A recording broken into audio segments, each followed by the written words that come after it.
بسم اللہ الرحمن الرحیم۔ ہمیں زندگی میں جن مصیبتوں اور پریشانیوں کا سامنا ہوتا ہے، آج ہم ان کی وجوہات جاننے کی کوشش کرتے ہیں کہ کس وجہ سے ہمیں زندگی میں کسی بھی مصیبت یا پریشانی کا سامنا کرنا پڑتا ہے اور ہم کیسے ان پریشانیوں کو دور کر سکتے ہیں۔ بسم اللہ الرحمن الرحیم۔ تو انسان کو زندگی میں کبھی بھی پریشانی، دکھ، مصیبت، بیماری آئے تو اس کی کتنی وجہ ہوتی ہے؟ نمبر 1، دکھ، مصیبت اور بیماری اور پریشانی کا سب سے پہلا سبب جو ہے وہ یہ ہے کہ میرے اور آپ کے ہاتھوں کی کمائی سامنے آتی ہے۔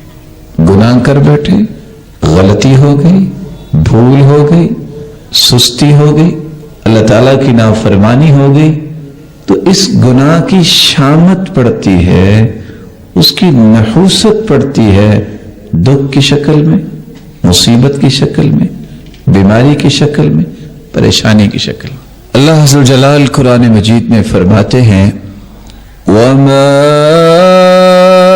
أَصَابَكُم مِّن مُّصِيبَةٍ فَبِمَا كَسَبَتْ أَيْدِيكُمْ وَيَعْفُو عَن كَثِيرٍ۔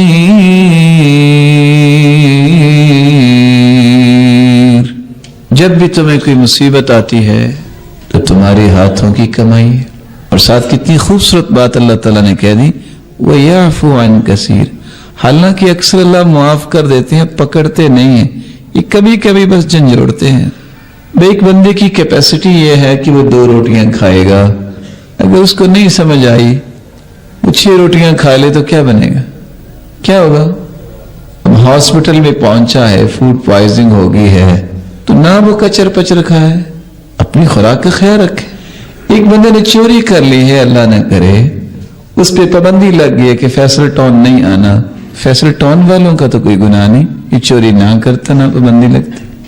کوئی بھی پریشانی، مصیبت، دکھ انسان کو وارد ہوتا ہے تو اس کا پہلا سبب کیا ہے؟ ہاتھوں کی کمائی۔ مصیبت، دکھ، پریشانی اور بیماری کا دوسرا سبب یہ ہے، ایک بندہ ہے تو نیک لیکن مصیبت میں آ گیا۔ سبب کیا ہے؟ اصل میں اللہ مالک الملک اس کے گناہ معاف کرنا چاہتے ہیں۔ ہو سکتا ہے کثرت اشغال کی وجہ سے اسے توبہ کا موقع نہیں مل رہا، ساتھ ساتھ کمی کوتاہی بھی ہو رہی ہے، نیکیاں بھی کر رہا ہے، اور انسان سے تو ہر وقت ہی کمی کوتاہی ہوتی ہے۔ ارشاد ربانی ہے ما أصاب من مصيبة إلا بإذن الله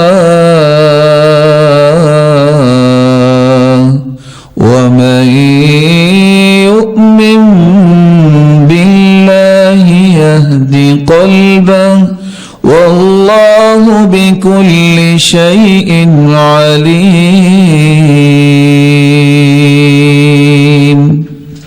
جو بھی مصیبت آتی ہے وہ اللہ کے حکم سے آتی ہے۔ کس کے حکم سے؟ اللہ کے حکم۔ اور اللہ کا حکم کیوں ہوتا ہے؟ صحیح بخاری، صحیح مسلم کی روایت ہے ما يصيب المسلم من نصب ولا وصب ولا هم ولا حزن ولا غم حتى الشوكة يشاكها إلا كفر الله بها من خطاياه۔ انسان کو کوئی دکھ آئے، کوئی غم آئے، کوئی بیماری آئے، کوئی فکر لاحق ہو، یا تھکاوٹ ہی ہو جائے، یا اس کے پاؤں میں کانٹا چھپ جائے، مالک الملک ان سب چیزوں کے بدلے اس کے گناہوں کو معاف کر دیتے۔ تیسرا سبب جس سے دکھ، پریشانی اور مصیبت اور بیماری آتی ہے، ارشاد ربانی ہے، یہ درجات کی بلندی کے لیے کوئی مصیبت آتی ہے ما أصاب من مصيبة في الأرض ولا في أنفسكم إلا في كتاب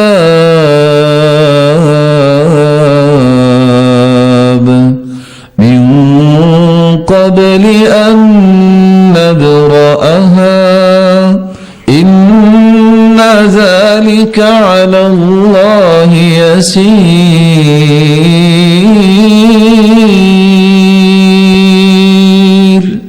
آسمانوں اور زمینوں میں جو مصیبت ظاہر ہوتی ہے وہ اصل میں اللہ نے لوح محفوظ میں لکھی ہوئی ہے. اللہ نے لکھ دی ہے کہ یہ مصیبت آئے گی. لکھا کیوں ہے؟ رسول اکرم صلی اللہ علیہ وسلم نے وضاحت فرمائی ہے. ایک انسان کا اللہ نے مقام اور منزل طے کر دی ہوتی ہے. انسان کا عمل اسے وہاں تک پہنچانے کے قابل نہیں ہوتا. اللہ اسے معمولی مصیبتیں دیتے رہتے ہیں جو اسے پسند تو نہیں آتی. کیوں دیتے ہیں؟ تاکہ اس کا بندہ جنت کے اس درجے پر پہنچ جائے.